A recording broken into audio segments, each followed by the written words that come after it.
Shri Venkateswara gold తాకట్టులో ఉన్న మీ బంగారాన్ని విడిపించి కొనబడును.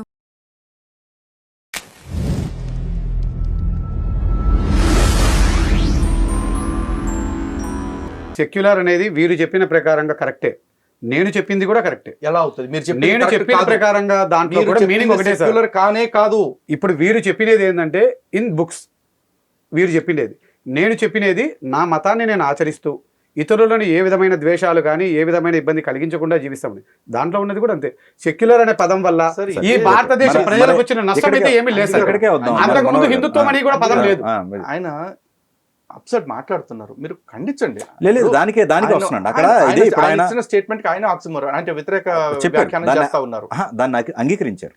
మీరు చెప్పిన దాని ప్రకారం నేను చెప్పింది కరెక్ట్, ఆయన చెప్పింది కూడా కరెక్ట్ అంటున్నారు. ఆయన చెప్పింది కరెక్ట్ కాదు, సెక్యులరిజం కాదు, అది సెక్యులరిజమే సార్. ఇది కూడా సెక్యులరిజమే. ఎందుకు సెక్యులరిజం ఆధారంగా చెప్తున్నారు? నేను రాజ్యాంగం ఆధారంగా చెప్పాను సార్. ఇప్పుడు నేనేమంటున్నా సార్, నా ఇంట్లో మాత్రమే నేను నా మతాన్ని నా కులాన్ని ఆచరిస్తాను. నేను బయటికి వచ్చేటప్పుడు, నేను వ్యాపారం చేసేటప్పుడు నేను నా కులాన్నో నా మతాన్నో నేను చెప్పుకోను. నేను నా పెళ్ళిళ్ళకు నా వ్యవహారాలకు మాత్రమే నాది. మిగిలిన చోట ఐఆమ్ ఇండియన్, నేను ఇండియన్గానే ఉంటా. నేను గుడికి వెళ్తాను అప్పుడు మాత్రమే నేను హిందువును. మిగిలిన టైంలో రోడ్డు మీద తిరిగేటప్పుడు ఐఆమ్ ఇండియన్. భారతీయుడు అని చెప్తున్నారు కదా, భారతీయుడు అంటే ఎవరో చెప్పానండి. Who is not having a perfect religious. అంటే ముస్లిం అనేవానికి ముస్లిం ఉంది సార్, క్రిస్టియన్ అనేవానికి ఉంది, జైన్ అనే వాళ్ళకు ఉంది, మతం ఉంది. హిందూ అనే వాళ్ళకి లేదు. కాబట్టి only the Hindu is the only person in India is Indian. Hindu మాత్రమే ఇండియన్ ఈ దేశంలో, మిగిలిన వాళ్ళు ఎవరు ఇండియన్ కాదు. మరి వాళ్ళు ఎవరు సెకండ్? వాళ్ళకి ఏ మతం కావాలంటే ఆ మతం ఉంది, వాళ్ళు ఏ దేశానికైనా వెళ్ళిపోవచ్చు. వాళ్ళకి కావాల్సిన దేశాలు వాళ్ళకి, ముస్లింలకు కావాల్సిన మతం ఉంది. ఈ దేశంలో ఇండియన్ అనేవాడు ఎవరంటే హిందూ వాళ్ళే. హిందూ అని చెప్పుకుంటున్న వాళ్ళు, సెక్యులర్ అనే వాళ్ళు వీళ్ళే, వాళ్ళు కాదు. హిందూ అనేవాడు మాత్రమే ఇక్కడ సెక్యులర్.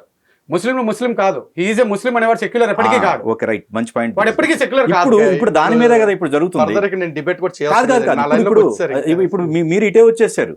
నేనేమంటున్నానంటే నేను దీనికి విరుగుడు ఏంటి అని అడుగుతున్నా సార్. నేను గతంలో ఎన్నో పొరపాట్లు అన్ని జరిగింటాయి, గ్రహపాట్లు. వర్తమానంలో ఏం కాదు మనోహర్ గారు, మీరన్న దాంట్లోనే ఇప్పుడు వాళ్ళనేది కూడా అదే. దీనికి సొల్యూషన్ ఏంటి? ఇప్పుడు మనం ఎన్ని మాట్లాడుకున్నా మనకు కావాల్సిన సొల్యూషన్ అక్కడికే వస్తారు. అప్పుడు మత గ్రంథాలు అంటున్నారు వీళ్ళు. ఏంటి మత గ్రంథాలను బట్టి వాళ్ళు ఆ విధంగా ప్రవర్తిస్తున్నారు. నేను దాని కూడా ఏమంటున్నా సార్, మత గ్రంథాలలో ఈ దేశంలో నివసించే వాళ్ళు కానీ ఎవరైనా బోధన చేసేది ఏది కూడా రాజ్యాంగానికి లోబడే ఉండాలి. రాజ్యాంగానికి లోబడి ఏది లేకపోయినా, ఈవెన్ నక్సలైట్లు కూడా కొన్ని బుక్కులు పెట్టుకుంటారు, అవి తీవ్రవాదులు బుక్కులుగా పెట్టి వాళ్ళని లోపలేస్తున్నారు. ఖురాన్లో అటువంటి వ్యాఖ్యానాలు ఉన్నట్టయితే ఖురాన్ బ్యాన్ చేయాలి, దాన్ని చెప్పినోని తీవ్రవాది కింద లోపలేయాలి. సింపుల్ సార్, లోపల వేయాల్సిందే. చట్ట ప్రకారంగా వాళ్ళు శిక్షార్హులే. ఒక్క నిమిషం సార్. భారతదేశపు రాజ్యాంగం ప్రకారం ఒక వ్యక్తికి ఒకతే భార్య, అవునా? కానీ ఖురాన్ ప్రకారం చూసుకుంటే ఖురాన్లోని సూర 4:5 ఏం చెప్తున్నారు? నువ్వు ఒకవేళ న్యాయం చేయగలను అనుకుంటే ఒక్కరిను, ఇద్దరును, ముగ్గురును, నలుగురును నువ్వు వివాహం చేసుకో. ఒకవేళ నేను వారితో న్యాయబద్ధంగా వ్యవహరించలేను అనుకుంటే ఒక్కరిని వివాహం చేసుకుని నీ అధీనంలోకి వచ్చిన బానిస స్త్రీలతో నువ్వు సుఖపడు అని చెప్పేసి చెప్తున్నారు. ఇది రాజ్యాంగబద్ధమా కాదా? దీని మీదనే ఇప్పుడు కావాల్సింది ఒకటే సార్, వాళ్ళు ఏదైతే బోధిస్తున్నారో ఖురాన్ను, దాని ముందు గవర్నమెంట్ ఆఫ్ ఇండియా చెక్ చేయాలి. వాళ్ళు అంగీకరించిన బుక్కుల్ని మాత్రమే వీళ్ళు బోధనగా చేయాలి. అది బైబిల్ కానీ ఖురాన్ కానీ ఏదైనా. ఎందుకంటే గవర్నమెంట్ కు రిలీజియస్ ఉండదు, గవర్నమెంట్ ఒప్పుకోవడమే సార్, ఒప్పుకోవాల్సిందే. అది రూల్ ఆఫ్ లా సార్. అది దాన్ని చేయలేదు ఎవరు, ఇప్పటి వరకు ఎవరు చేయలేదు. తప్పు జరిగింది ఇప్పటి వరకు. ఏంటంటే గతంలో ఉన్న కాంగ్రెస్ అదే చేసింది, ఇప్పుడు ఉన్న బీజేపీ అదే చేస్తుంది. ఎందుకని దీన్ని సంస్కరించట్లేదు? చర్చిలు ఉన్నాయి సార్, మసీదులు ఉన్నాయి, ఎందుకు అవసరం అన్ని? ఎందుకు కడుతున్నారు మీరన్ని? గుళ్ళు కూడా అన్ని కట్టకూడదు. గుడి కట్టాలి అంటే ఎకరాల్లో కట్టాలి. గుడి కానీ, చర్చిలు కానీ, మసీదులు కానీ ప్రార్థనా స్థలాలు కూర్చొని మాట్లాడుకొని పరిష్కరించుకునేందుకోసం చిన్న చిన్న గుళ్ళు కడతారు, చిన్న చిన్న మసీదులు కడతారు. ఏమవసరము? పెద్దది కట్టుకోండి. ఇక్కడ ఇంకో అసలు బిగినింగ్ పాయింట్ లోకి వద్దాం. అసలు నిర్మాణాలు అన్నారండి ఆయన, మళ్ళీ జ్ఞానగుడికి వదిలేరు. ఇప్పుడు మసీదు, చర్చి, గుడి ఎలా ఉండాలని చెప్పారు.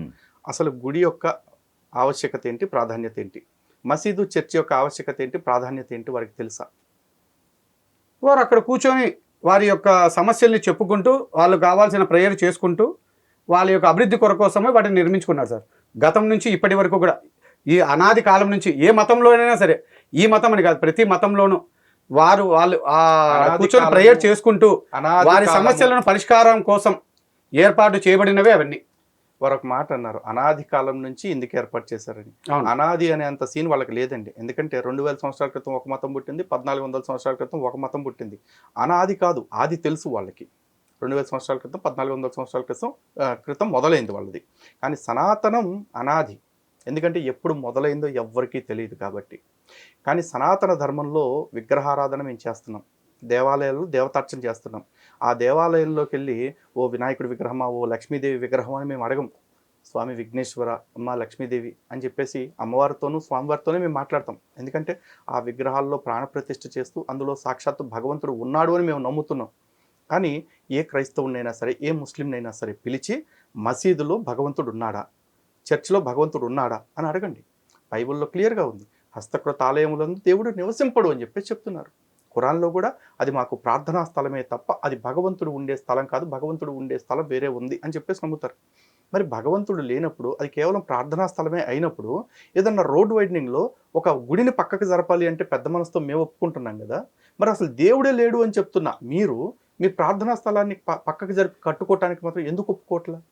మరి సెక్యులర్ దేశం, మనందరి దేశం, ఈ దేశంలో మా స్వాతంత్రం కోసం మీ వాళ్ళు ఎంతోమంది ప్రాణాలు ఇచ్చేశారు అని చెప్పేసి లెక్కలు చెప్తూ ఉంటారు కదా. చివరికి నిన్న ఒక ఛానల్లో కూడా ఒక ముస్లిం వ్యక్తి షరీఫ్ అనే అతను మాట్లాడుతూ, అసలు భారతదేశ స్వాతంత్రంలో హిందువుల కంటే కూడా ముస్లింలు ఎక్కువ మంది చచ్చిపోయారు. ఢిల్లీ గేట్, ఇండియా గేట్లో చూసుకోండి, మొత్తం 90,000కు పైగా పేర్లు మా ముస్లింల పేర్లే ఉన్నాయి అన్నాడు. వాళ్ళకి ఏమీ అవసరం లేదు సార్.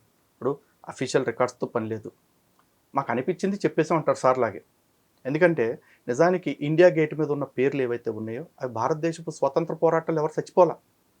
భారతదేశంలో బతుకుతున్న చాలామంది బ్రిటిష్ సైన్యంలో చేరి బ్రిటిష్ వాడి తరఫున మొట్టమొదటి ప్రపంచ యుద్ధంలో వాళ్ళందరూ పాల్గొన్నారు. వివిధ దేశాల్లో యుద్ధం చేశారు.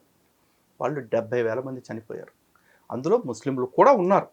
కానీ వాళ్ళు భారతదేశం కోసం చనిపోలా, బ్రిటిష్ వాడి కోసం యుద్ధం చేసి ఫ్రాన్స్లోను, జర్మనీలోను, పోలాండ్లోను చచ్చిపోయారు. అలాగే ఆంగ్లో ఆఫ్ఘన్ వార్ ఒకటి జరిగింది, అంటే బ్రిటిష్ వాళ్ళకి ఆఫ్ఘనిస్తాన్ వాళ్ళకి. ఆ వార్లో 13,500 మంది చనిపోయారు. దానిలో చనిపోయిన వాళ్ళ పేర్లు, ఈ వరల్డ్ వార్లో చనిపోయిన వాళ్ళ పేర్లు దాని మీద చెక్కారు. మొత్తం కలిపి అదొక 70,000, ఇది ఒక 13,500. ఇది ఢిల్లీ టూరిజం యొక్క అఫీషియల్ వెబ్సైట్లో రాసిన స్టాటిస్టిక్స్ నేను చెప్తున్నాను. 83,500 మంది చనిపోయిన వాళ్ళ పేర్లు దాని మీద ఉన్నాయి. అక్కడ కూర్చుని టీవీలో 90,000 మంది చచ్చిపోయారు మా వాళ్ళే అంటే మొత్తం 90,000 మంది మీ వాళ్ళే చచ్చిపోయారంటే మొత్తం ఎంతమంది చచ్చిపోయినట్టు?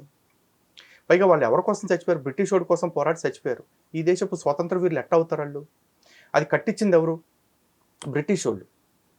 డ్యూక్ ఆఫ్ కనాట్ అని చెప్పేసి ఇప్పుడు ఢిల్లీలో అతని పేరు మీద కనాట్ ప్లేస్ అని ఒక సర్కిల్ కూడా ఉంది. ఆ డ్యూక్ ఆఫ్ కనాట్ అనే అతను కట్టించాడు. లార్డ్ ఇర్విన్ దాన్ని ప్రారంభోత్సవం చేశాడు. బ్రిటిష్ వాడు కట్టి బ్రిటిష్ వాడు ప్రారంభోత్సవం చేసిందని మాది అని చెప్పుకుంటున్నారు వాళ్ళు ఈ దేశం కోసం మేము చచ్చిపోయాము, మేము త్యాగాలు చేస్తాము అని చెప్పేసి ఇప్పటికీ చెప్పుకుంటున్నారు. మరి ఈ దేశపు స్వతంత్ర పోరాటంలో నిజంగా ప్రాణాలు అర్పించిన నా భగత్ సింగ్ ఎవరు, రాజ్గురు ఎవరు, సుఖదేవ్ ఎవరు, చంద్రశేఖర్ ఆజాద్ ఎవరు, లేకపోతే చిన్న వయసులో చనిపోయిన ఖుదీరామ్ బోస్ ఎవరు,